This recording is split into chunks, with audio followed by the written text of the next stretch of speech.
How's it going, guys? I got a game between Evan and Masif on the High Elves up against Poseidon on the Empire. This is from the new player Land Battle Swiss tourney that RTK hosted last Saturday. This should go up today on this Saturday, but if it doesn't, they are hosting one every Saturday from what it seems now. It's a fairly new tournament series that they're doing by Big JP. Or rather, Big JP is the one who's hosting it through RTK. And hop in if you're new and interested in land battles. Check him out. JP is a good guy, and you can play with some new players like yourself. But let's get right into Archmage of Metal with Searing Doom and Plague of Rust on that Eagle. We also have an Arcane Phoenix. They have that Ember Storm, which is a fantastic Vortex ability. Will absolutely shred through infantry if it gets a nice position on it. They also have that Attuned to Magic for those magical attacks and damage resistance if your Winds of Magic are 15 or more. So on the off chance you do have those WOM, you will get that ward save, which is nice. But for the infantry side, we do have 3 white lines of Krace with some spearmen in the back line, a single unit of archers, and a whole bunch of silver helms, 4 in total. We have 2 bolt throwers as well to deal with any mortar wagons, shoot at Auckland long rifles, even single fire at lords, typically if it's like a single entity on a mount, like Karl Franz, Boris Todbringer, etc. But, oh, did I go into Archmages? Yeah, I did, okay. For the Empire side, we do have Mr. Karl Franz himself, Foeseeker, Stand Your Ground, Reichland Runefang, and Galmaraz, basically his whole kit. And for new players who don't know, Griffin mounts for Empire Lords, like Karl Franz himself, Boris Todbringer, etc. They do have that Blood Orb ability, which if you send them to melee, the enemy takes a -8 leadership penalty, so very good for terror bombing or terror routing. I think it's called terror bombing that people use the term for. Basically, if you send Karl Franz into, say, the rear of an enemy, they take that minus leadership from being attacked in the rear, and then they also take another -8 from the Blood Roar. So very easy to terror bomb and route off like low leadership units. Even then, like, it doesn't have to be super low leadership. Getting into a high elf spearman like that can route them fairly quickly. So you just gotta make sure you utilize him greatly, because you can get some nice game-saving plays like that with these type of lords. Regrowth for the live caster. That's what you're gonna need for somebody like Karl Franz who doesn't have regen like Boris Todbringer. So it's typically what you're going to see. You also have Life Bloom on this Jade Wizard. Mage, don't, if you're going to bring Regrowth, don't bring Life Bloom because you're not going to be casting Regrowth enough for Life Bloom to proc. But if you have the Spear Gold left over and you see nowhere else to put it, sure, why not? But typically you can use that gold for something else. I would only bring Life Bloom, stuff like this, that you want to proc on cheap spells that you can cast very frequently because it only lasts 4 seconds. So you definitely want to get a lot of those out. Great swords for the front line with some spearmen as well on both flanks. We'll have some swordsmen in the back line with Grundle's defenders in this weird line formation. I don't know why. Also have 3 Auckland long rifles, which do great here, and 2 white lions, etc. Silver helms, silver and guard, archers, etc. Empire knights, just 2 of them on both flanks. Let's get right into it as both players posture. I actually already have recorded this, but I had some technical difficulties, so it sucks, but what can you do? Here we are again. Already right off the bat, we see the bolt throwers shooting into the great swords with that multi-shot. They do have AP on those shots. It's fairly low AP, but they do have bonus versus infantry and that spread shot, which can do some okay damage into something like great swords. Or like, say, Chaos Warriors. Great Swords a little bit better because They don't have as much armor as some more of the elite infantry like Chosen. But as you can see, doing okay so far. Some nice HP chip damage. As well for the Silverhounds, they've been shot a little bit by those Hawkland line rifles and took a little bit of damage. But over here on the left side, we do have the Empire Knights being charged by the Silverhounds, who did get hit by a Plague of Rust overcasted, which is pretty nice of a play there by the Archmage or the High Elf player, reducing them down to 50 armor. Now, so the High Elves, the reason I say this is such a nice play is because High Elves typically, their cav struggles against heavy armored cav.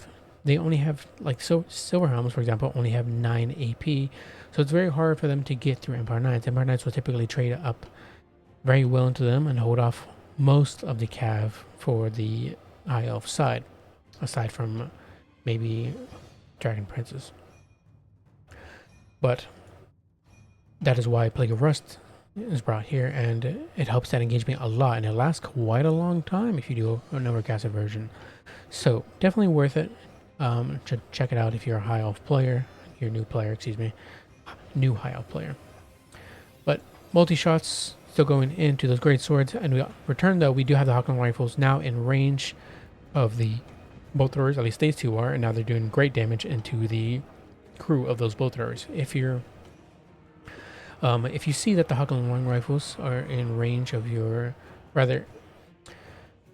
if you see the Hawkland long rifles are in range of your artillery, just pull it back a little bit more because they don't have the same range as your bolt throwers, and that forces the enemy to bring their rifles up even more, which puts them in even more danger. But it matters not, even if your bolt throwers go down. In a case like this, there's not a whole lot of targets for your bolt thrower. It's really just adding up value for you. For free, really, at this point.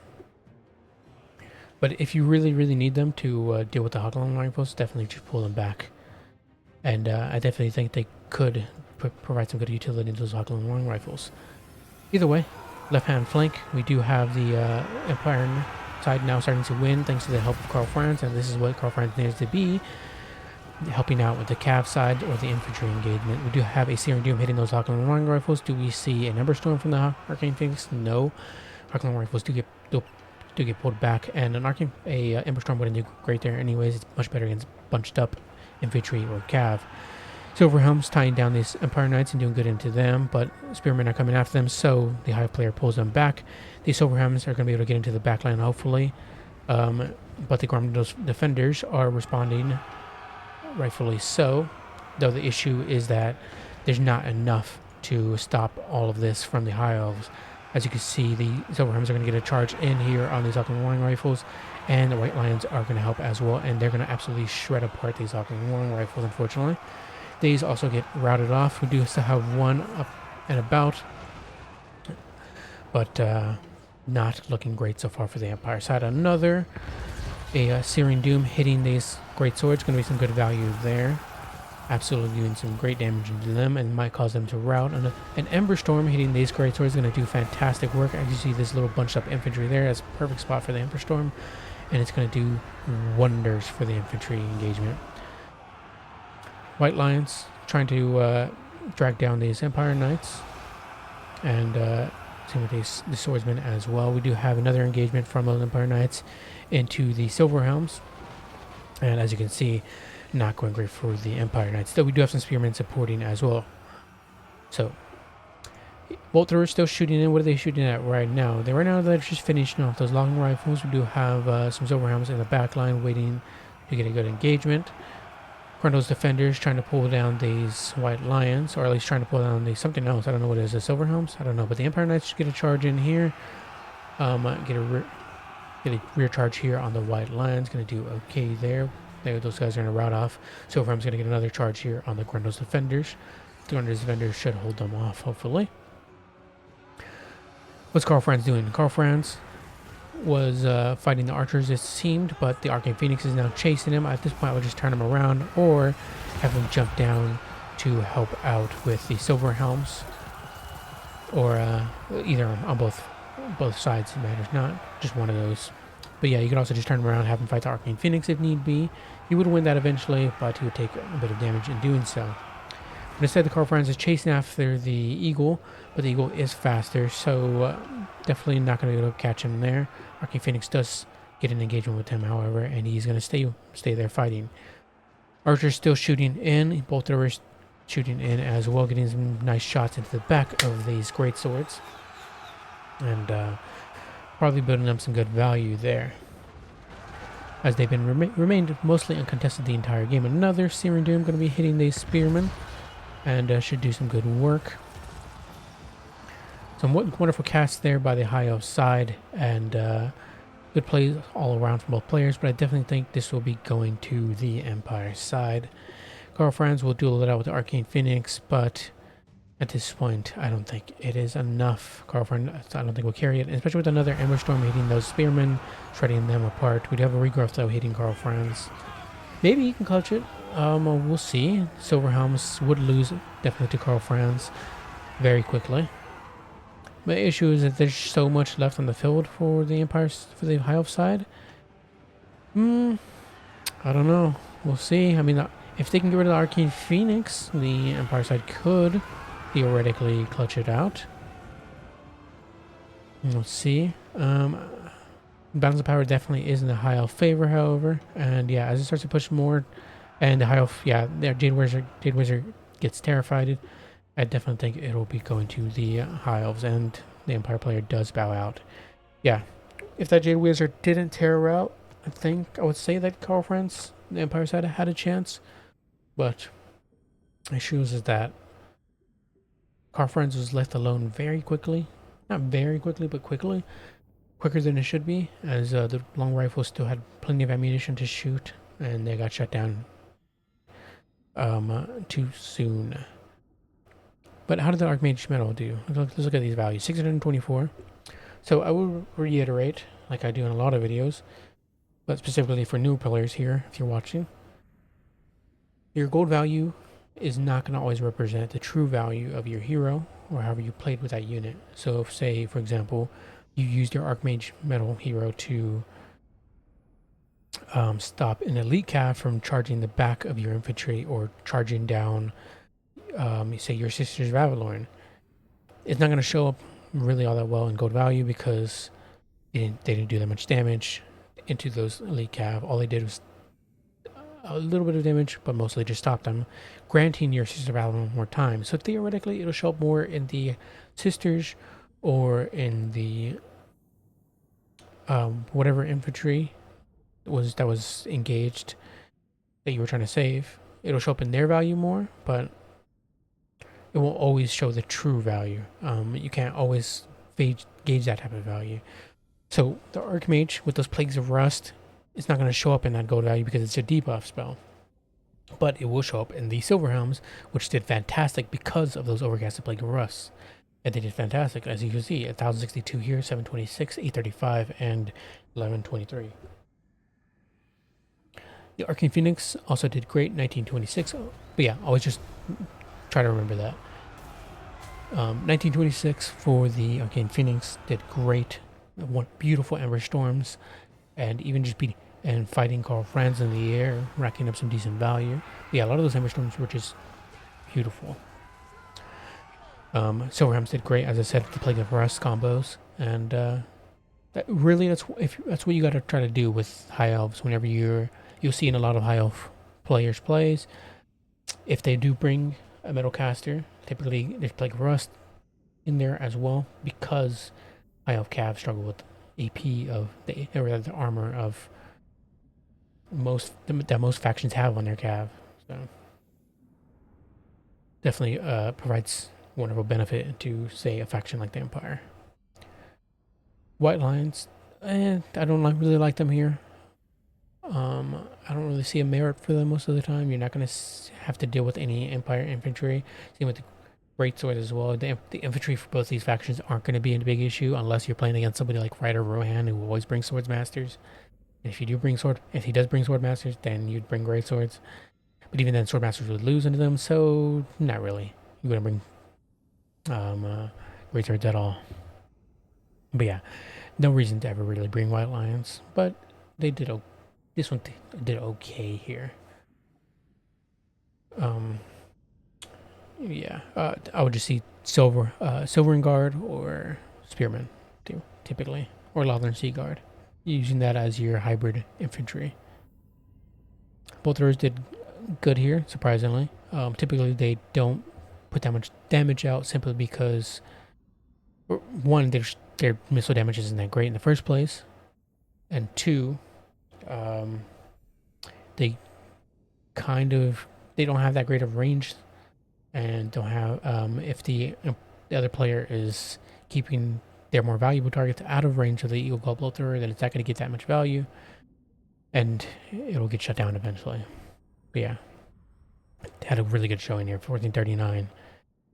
Most of the G-Strength Huckling Warring Rifles, great swords, just wonderful. A true High Elf's dream there.